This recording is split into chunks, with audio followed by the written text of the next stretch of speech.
All right. Good evening, Joshua, and thanks for agreeing to the interview. Um, Hi, can good you evening, introduce Joseph. yourself? Yeah. Hi, Can my you name is Josh Somata. I'm the Secretary General of Centro, and Centro is one of the national labor centers in the Philippines.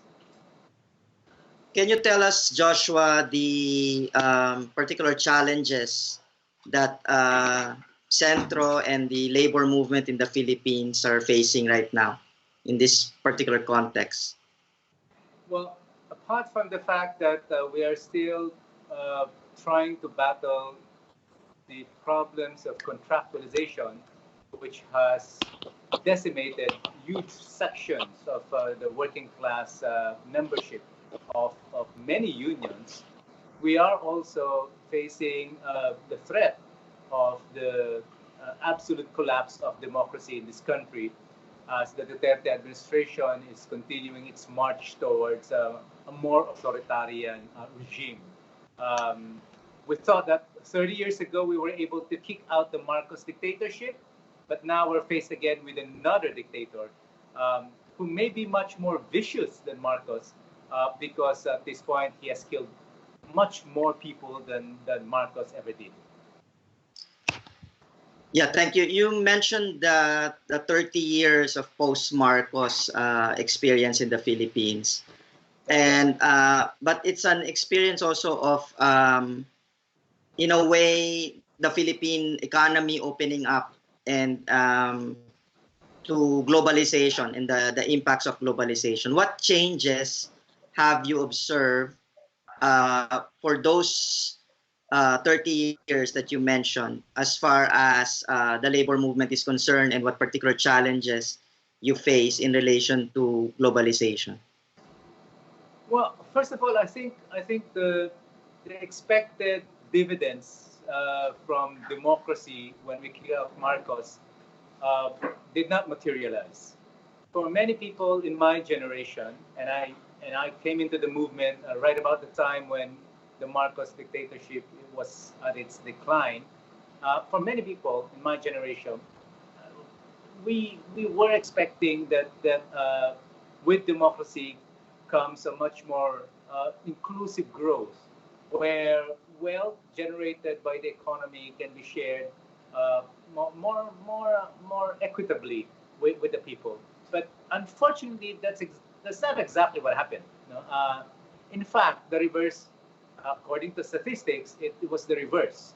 Um, for 30 years, after 30 years, the rich people became richer and the poor became poorer, and and and and and that was exacerbated by the fact that the economy is actually growing, particularly in the past 12 years. The economy has been growing on the average about 6.5%.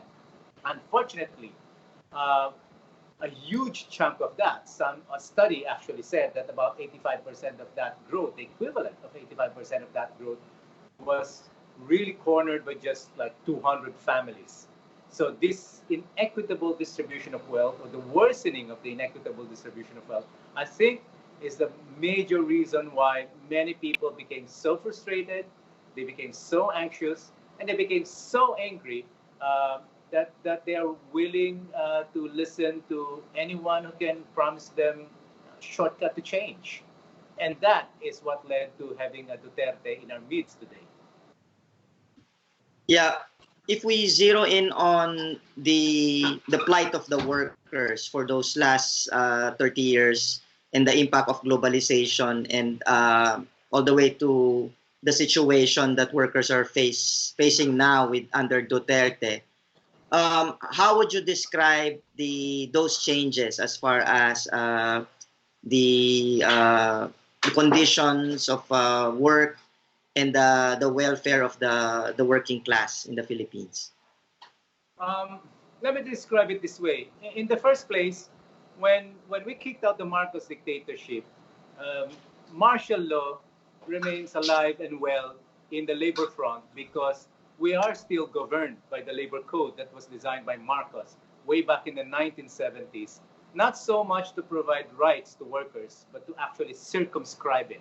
So that's the big problem. On the one hand, After we kicked out Marcos, the Marcoses, we had so many of the laws of the land were changed except for a number, like for example, Automatic Appropriations Act, no, but not the labor code. So the martial law is alive and well in the labor front, even when we were able to kick out the Marcos dictatorship. That's the first point. The second point is that despite the fact not only that do we have to deal with the Marcosian law, if you like, the labor front became much more unfriendly to the labor movement because of the advent of contractualization. I remember, I think, I think I'm part of the generation. Maybe I'm the last. I'm that part of the generation where people celebrate after 6 months of working in a particular company because automatically they become regular employees. I distinctly remember when I became a regular employee in a fast food company while I was still working and while I was still studying in the university. I literally threw a party for my friends because I automatically became a regular worker and therefore I became a member of the union almost automatically. Today, however, there are very few people who enjoys the moment of being regularized simply because contractualization has become the norm. You know, it has become the typical type of employment in the country, where people are employed under a series of short-term contracts, like for example, contracts that run for only 3 months, 5 months at most, and then you have to renew that for another 3 months, on another 3 months, and another 3 months, which goes on and on and on. And so it's normal to find people now who's been working in a company for more than a decade, and yet they're not regular employees. So that's a scourge that has hurt the labor movement and has prevented the workers from accessing their constitutional right to organize, to collectively bargain, and even to go on strike because they're not regular employees. So that's a second major problem that we were facing. Apart from the fact that nowadays under Duterte, uh, organizing has become much more difficult because of the war on drugs that he unleashed. And this war on drugs, which is people say has already cost the lives of about 30,000 people, has created a climate of impunity where it is now much more easier for employers to actually bust the union and to even threaten the lives of workers, making the country one of the most dangerous places for trade unionists like me, you know, to be in the world. In fact, the ITUC has been saying that for the past 5 years now, it has become one of the most dangerous countries in the world. That one of the top 10 most dangerous countries in the world for trade unionists. So globalization had a major impact on the working class, not only in terms of losing some of the jobs because of privatization, not only in terms of having suffering from higher cost of living because of the regulation, like for example, the regulating the oil industry and privatizing the power industry, uh, but also in terms of losing their capacity to use their collective power to actually affect change. So that's the biggest problem that was faced by the labor movement and the working class in the Philippines for several years now.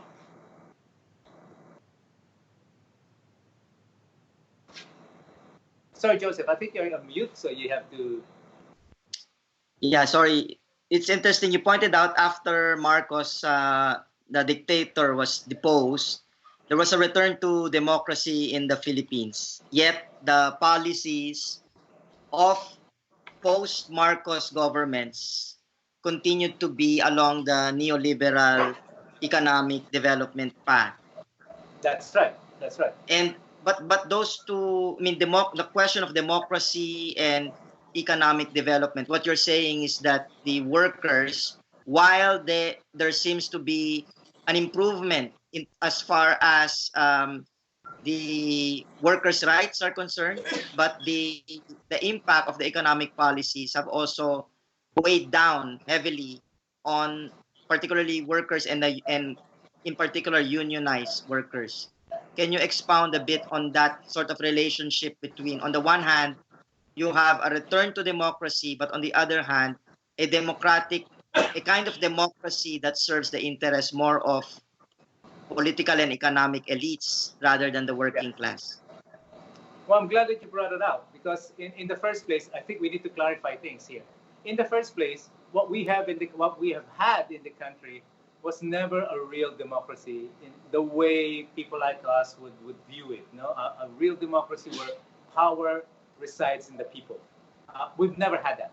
What we've had before the Marcos dictatorship and right after the Marcos dictatorship is essentially an elite form of democracy. Well, only the top, the elites are the ones who actually enjoy the benefits of democracy in terms of decision making and in terms of actually earning, cornering, for example, the wealth generated by the economy. So that's the first point.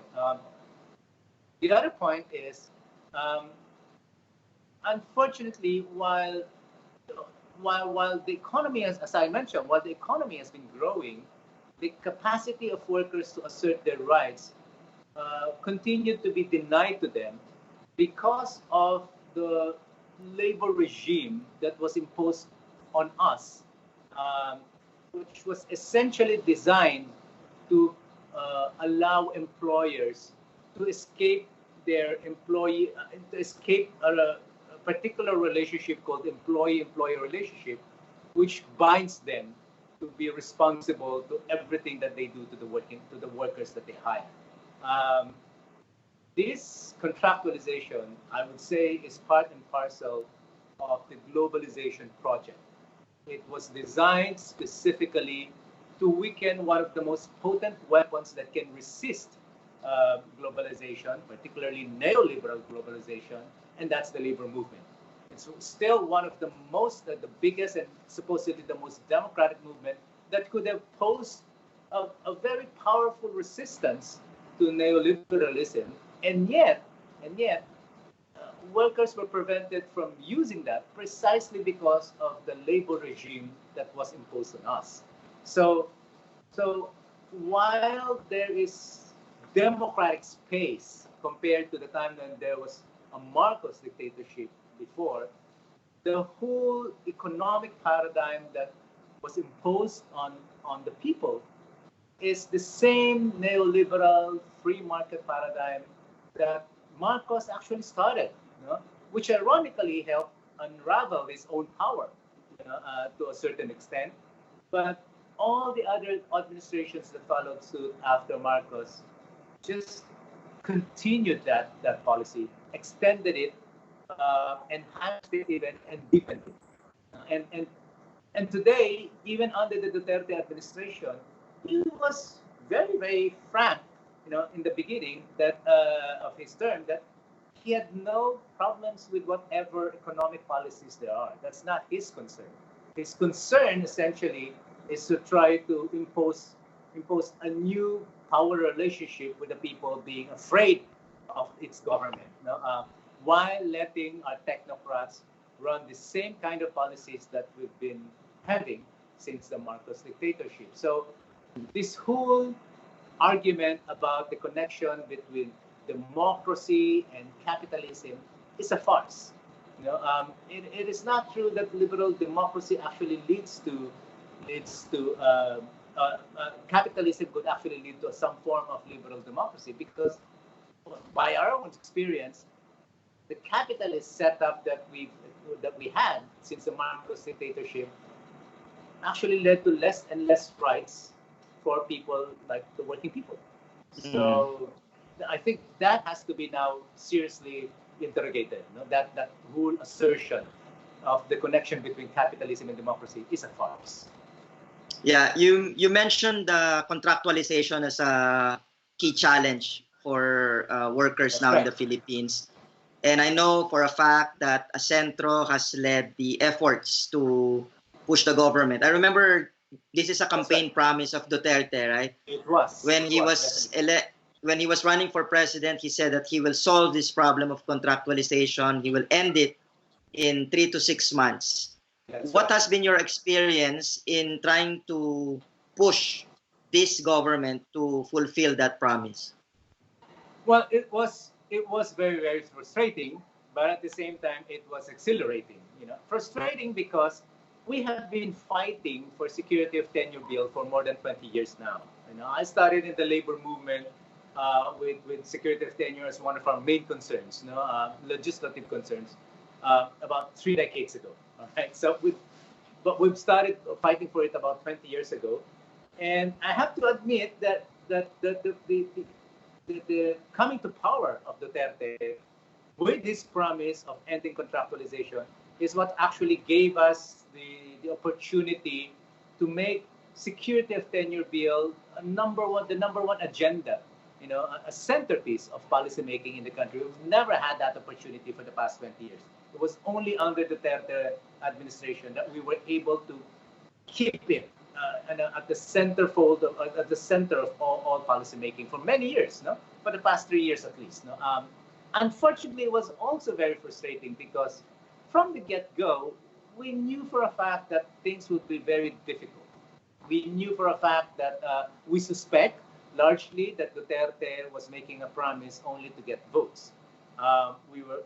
His sincerity obviously is something that we seriously doubted in the first place because, well, after all, why would you believe in a madman and in a killer in the first place? But having said that, we made that promise, and therefore we felt that we should be out there making sure that he lives up to his promise. And Centro was one of those who helped build a broad coalition around that was focused solely on fighting for for the realization of that campaign promise, and that's Nagkaisa. In English, it's simply called solidarity. It's a broad coalition of unions from the conservatives all the way to the left wing unions like us. And for 3 years, we doggedly pursued the passage of this bill, both in the House of Representatives as well as in the Senate. Now, it took us some time. It took us 2 years to get the bill finally adopted in the House of Representatives, which we managed to finally do in January of 2018. But it took a longer time for us to press for the version in the Senate, which they finally passed only about, when was this? About just before the end of July. No, was that? That was, yeah, just about before May election, so that's April. No.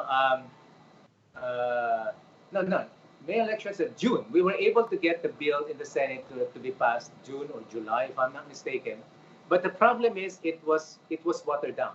It was passed in the Senate because it was completely watered down by some senators, like, for example, Senator Villar, who ran as a senator.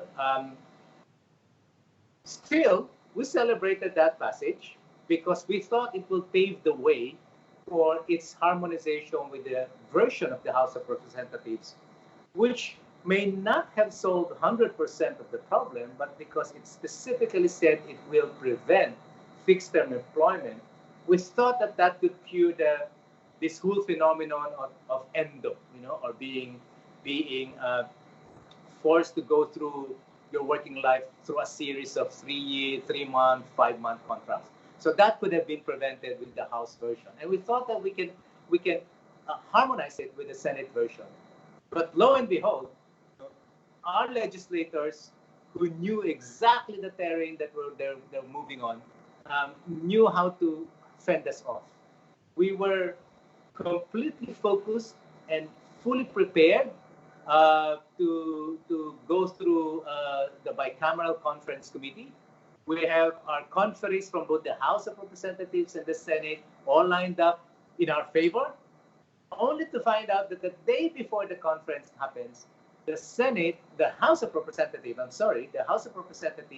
merely dropped its own version, which was more progressive than the Senate's version.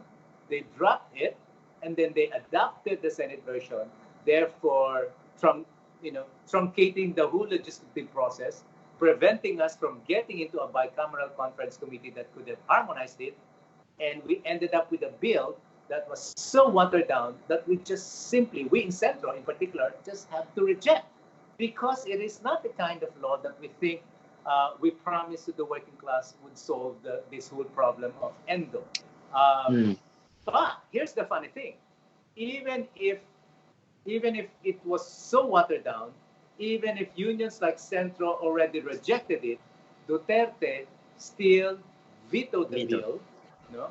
And he vetoed it very specifically because now he's saying that he believes that employers should have the power to contract out jobs. There you go. After 3 years, finally you have a president who unmasked himself completely, turned around by 360 degrees or even more as a devil, completely turned around and just dropped his promise to the people. Now, obviously, we will not stop there. And obviously, Centro, together with its coalition, is now fighting, gearing up another fight in this coming Congress called the 18th Congress. And in fact, we've already filed a bill which we think is one of the strongest kind of bill that we can put forward under the current dispensation. But unfortunately, we are also aware that the situation is very, very different now, because now you have a president who has clearly signaled what he meant by his by ending contractualization, and that is Mm. it's a joke. It's a Yeah. joke. Now he's saying to his legislators in the Senate and the Congress that, well, you can pass the security of tenure bill, but it must not end contractualization. So that's Mm. going to be a real uphill battle for all of us. Yeah. So let me shift a bit, and I know that Centro espouses what you call social movement unionism. Can you? I want to push the conversation towards the efforts of Centro at the regional and international level, but maybe just start on maybe an elaboration of what you mean by social movement unionism and how you've used that to build also a much broader support base for Centro and for and how you have also expressed your solidarity with other movements across the region and the globe. Right. Well, thanks for that question. Um, well, I wouldn't say that we invented it. Obviously we didn't have to invent the wheel. It was an idea. Social movement unionism was an idea that we crafted, uh, borrowed even, from many sources, studying the developments of the labor movements in various parts of the country of the world, way back in the way back in the 1990s. And I remember distinctly, we started debating this whole notion of social movement unionism because we were grappling with we were trying to develop a strategy that could effectively respond to globalization. In the early 1990s, particularly 1992 or thereabouts, that was the first time when employment in the informal sector, the employment generation in the informal sector has actually stripped the surpassed the employment of jobs in the formal sector. And we realized that because of the introduction of precarious work and contractual work, sooner or later, regular employees would really be a minority. And if trade unions at that time just continue to organize solely, primarily among regular employees, then eventually it would have to box itself into a corner. So we figured that it's about time that we try to redefine what we mean by unions. Essentially, we said we came to a conclusion that all workers should be unionized, whether they are regular employees, whether they're non-regular employees, or whether they're in the informal sector or migrant sector, wherever they are, they should be unionized. They can call themselves worker associations, they can call themselves cooperatives, or whatever. They can call themselves unions. So long as they band together for the interest of the working class of their membership, then that should be considered as a union. So we started using unions in that generic sense. Now, moving towards that kind of a definition to a union, then obviously it's relatively easy now for us to come to the conclusion that well, then we have to band all these types of unions and or workers' organizations into one. And therefore, when we coined the term social movement unionism, we were very, very conscious that we are not building a union of regular employees. We're building unions, various unions of working class unions, and then banding them together in order to build a stronger base. But at the same time, um, we also thought that unions, in order to keep them together, we can no longer deal with trade unions can no longer deal with the usual bread and butter issues of wages and and wage increase, added benefits. Unions has to now look at the broader picture and take on the issues of the working class as in a broader sense. And so when we say social movement unionism, it is not just about broadening what you mean by unions. It is also about broadening your agenda for the working class, which would then cover political agenda of working class power. It would cover economic agenda for economic democracy, and even cultural transformation. And that can only be done if workers can actually participate in different arenas of struggle, like from the mass movement arena to the parliamentary arena, and even in the ideological arena. And they would need different all sorts of organizations which has to work together towards social transformation. So that's social movement unionism. I remember distinctly that when we started using this, uh, many unions in the Philippines tried to, they tried to kid us by saying, "Oh, come on, we'll give you just a few months, and then we'll just drop the whole strategy." But I'm glad to say that after many years, after several years, today, for example, most unions in the Philippines will call themselves some sort of a social movement unions, and I'd like to believe that's one of our biggest contributions to developing strategies in the labor movement in the Philippines now. Yeah. Now, having said that, we're, we're still trying to develop the social movement, not only in terms of organizing bigger base in the Philippines, but also moving towards the migrant workers. So that's the reason why we have now we have started organizing Filipino migrant domestic workers in Hong Kong. There are those we have moved into Kuala Lumpur, Singapore, and Macau. Now we're starting to work in Kuwait. We're starting to work in Taiwan. In the next 2 to 3 years, we're looking at the possibility of building probably the first transnational union of Filipino domestic workers. Wow. So all these domestic workers, Filipino domestic workers working around around the world, would band together and create a platform that can then be a powerful voice for migrant workers back home, here in the Philippines, and also wherever they are working. Because as you know, one of the most vulnerable migrant workers that we have are still the domestic workers, simply because they are domestic workers. And for many people, I mean, in many societies, domestic work is not treated as work. And therefore, domestic workers are still not treated as workers. They're still treated as servants, slaves even, to a certain extent. So those are the things that excites us when it comes to building the social movements out into the international. But at the same time, we also have because Centro has always been a firm believer that we need to have a much more global approach in the way we fight for our rights. We we've always felt the need to have progressive, close work and alliances with progressive unions around the world, and and that's not easy.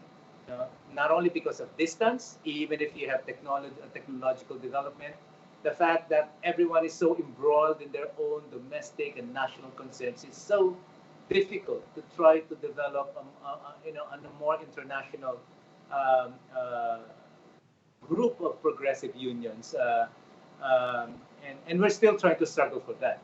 So while trying to do that, we've also started working with social movements and civil society organizations in fighting for global issues, like, for example, and as Joseph, you yourself worked very closely with us for many, many years, no?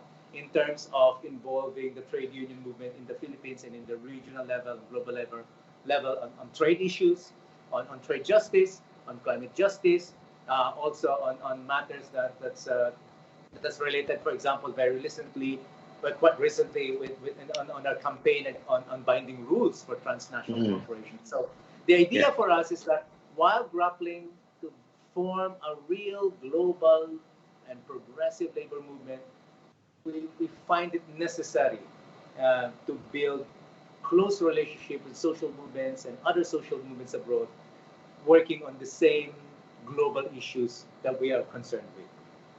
Yeah. Sorry, it took me so long to explain that, but that's No, yeah.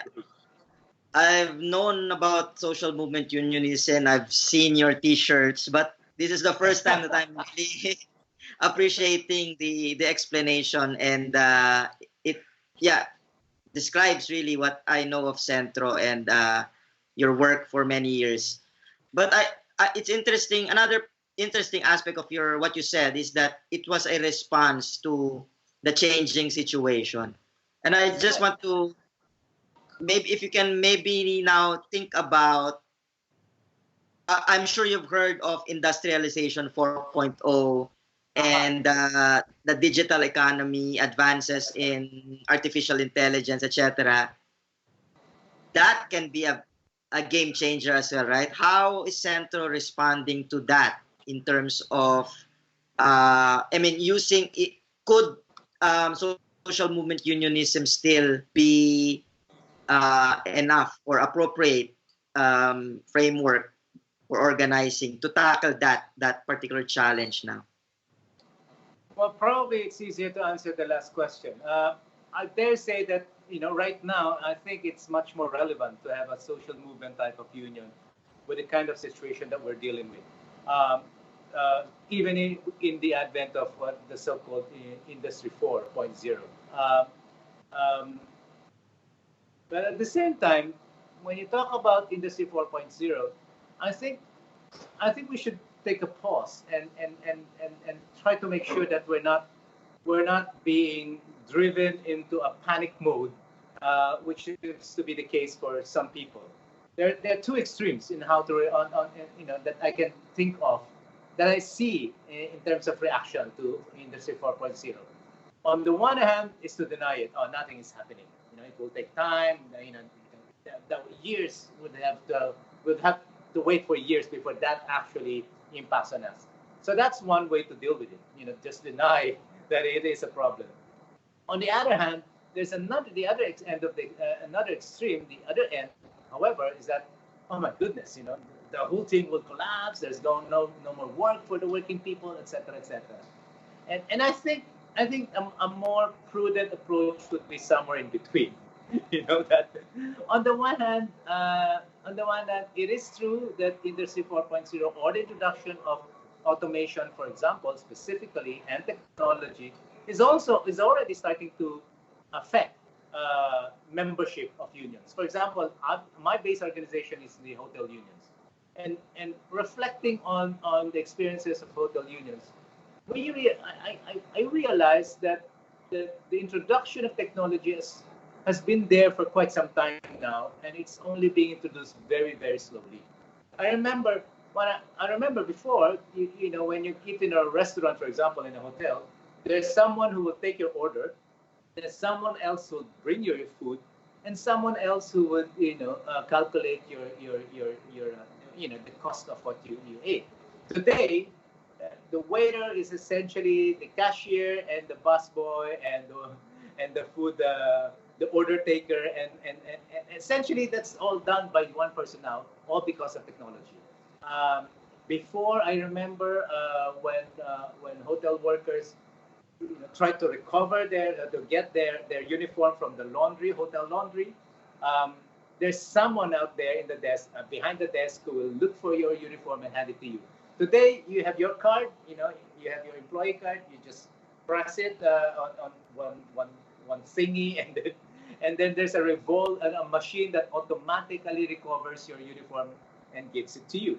That already led to the loss of jobs for people who used to do that. No, so these things are being introduced very slowly. However, in manufacturing, particularly in car manufacturing, it's the introduction of technology is starting to really be felt. For example, before body painting of automobile parts are done manually. You know? Today, it's done completely by computer.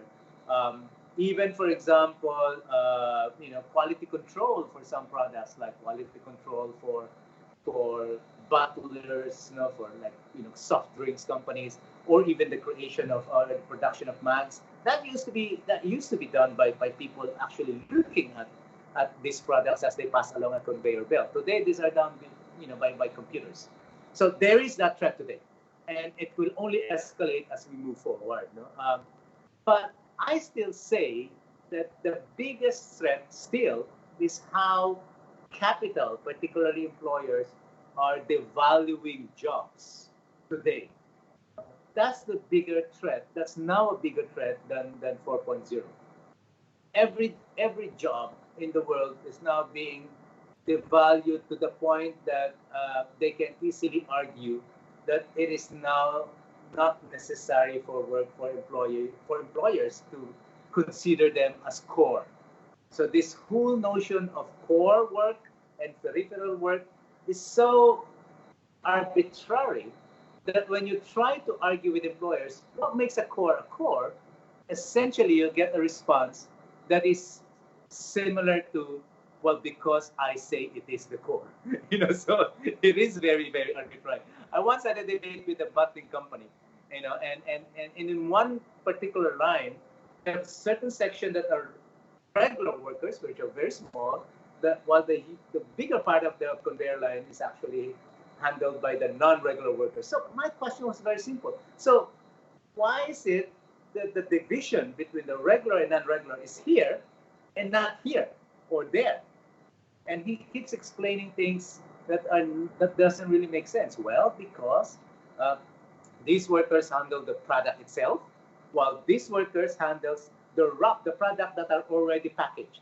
Well, I said, but hang on, your business is to sell that product to the consumer. How will it get to that consumer without that packaged product being handled by these non-regular workers? And they just keep repeating that argument like a tape recorder.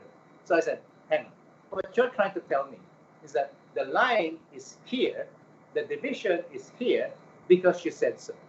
so, so it's about power. Yeah. So the whole core periphery thing is now being used to devalue jobs of workers, and that's contractualization. That's how they Yeah. do it. And that's a more powerful. That's a more dangerous situation for us. I'm not even talking about the gig economy. Well, for example, an entire section of our working class are now starting to work and treated like they are some kind of an industrial partner. When Yeah. in fact they are employees. Take a look at the Grab drivers that you have in Manila. Yeah. I mean, uh, the only way for them to get all the benefits that are promised to them by Grab, all these bonuses and whatnot, is for them to stay in their frigging cars for many, many hours, sometimes more than 10 hours, just to get that bonus. But if you work for more than 8 hours, what does that make of you? That makes you an employee, doesn't it? So, so all this idea of hiring contractual workers, and therefore there's no more employee-employee relationship, or hiring or getting industrial partners, so-called industrial partners, which also gives them disguises the employee-employee relationship. All these are designed in order to uh, pass on to the workers themselves all the risks that used to be handled by the employer. That's the problem. Yeah.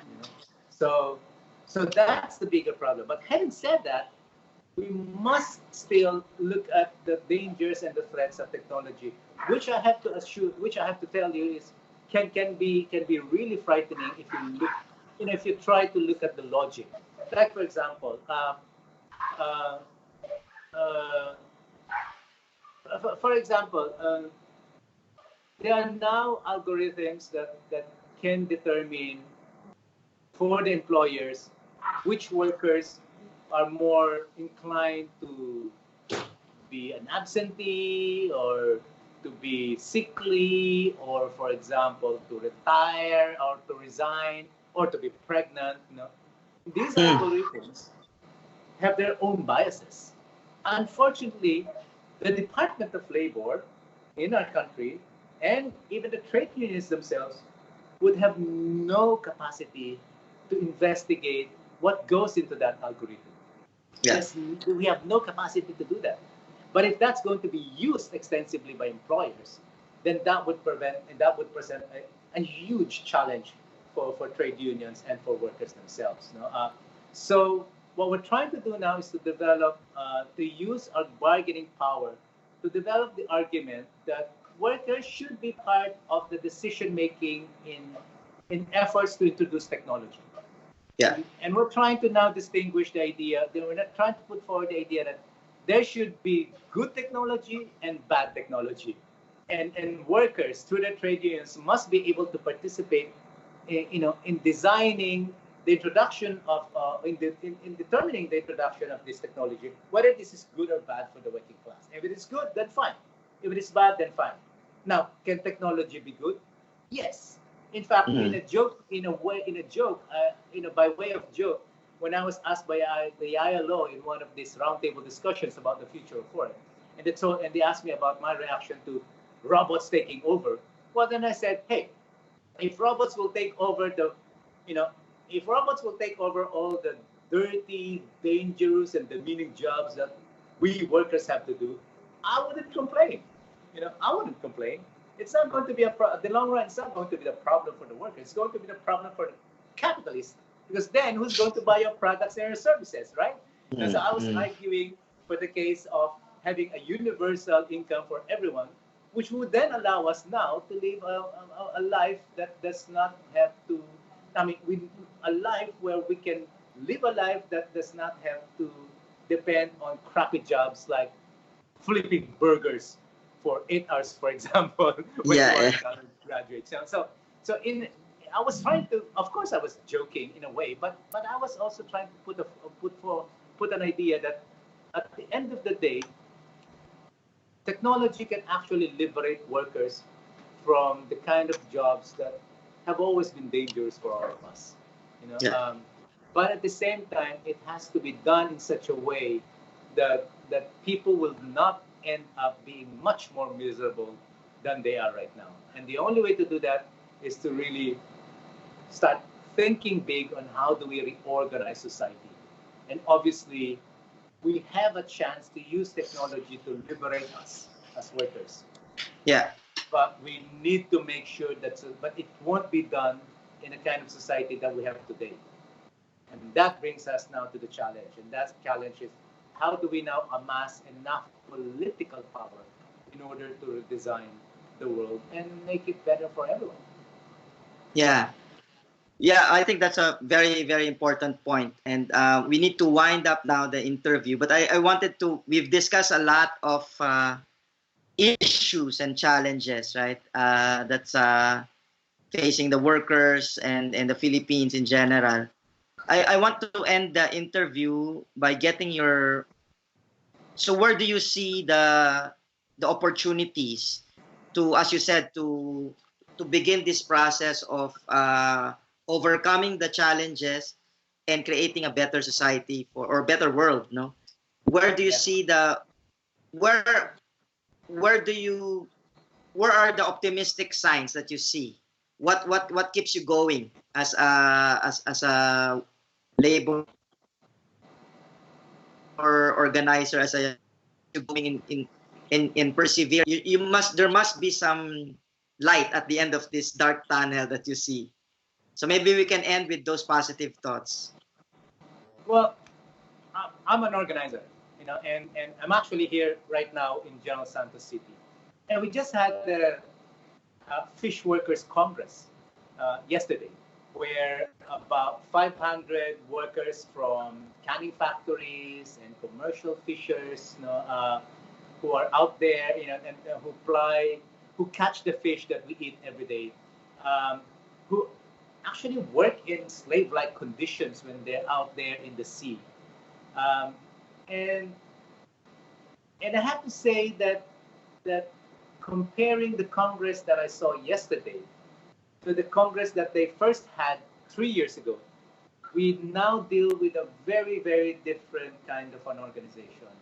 It is so different that the mayor of the city of Jensen, for the first time after 3 years, actually went to their Congress and even promised them that he will sponsor the next Congress next year. You know, that signals a political shift. You know, from canning factory workers to commercial fishers being completely ignored by the local government. Now the mayor is promising them that he's opening up his doors to have a dialogue. That's a powerful political shift. And the only reason why I can think of why he did that is because he realized, the elites in the city realized that these people will not fade away. They will continue to fight no matter how atrocious the situation is, no matter how bad the situation is, they will continue to fight. And that always gives me hope. You know, that because people will never accept oppression. He might fool them into accepting oppression today, maybe two, but they will never be fools forever. You know, one day they will wake up that they can no longer accept this situation, and so this kind of resilience from the working class is what keeps me going. We have in Hong Kong who are domestic workers, and they've been joining the rallies in Hong Kong for the past 13 months now, 13 weeks now. This is our third month that people in Hong Kong are rising up against a very authoritarian system that they have. And from the issue of having extradition bill, stopping the extradition bill, now it has moved to much more powerful arguments like demands like the resignation of Carrie Lam, or even some are even asking for freedom of Hong Kong. Now, this kind of people's activism is what gets me going, because while the challenges before us remains daunting, I still believe that workers deep down, together, collectively, they can find and start believing again in their collective power. They can change the world, and I firmly believe that. And there's no way I'm going to miss out on that. So I'll keep working to make it happen. All right. Thank you for sharing your time and your thoughts, Joshua. And thanks, Joseph, for doing this interview. All right. Good night. Night.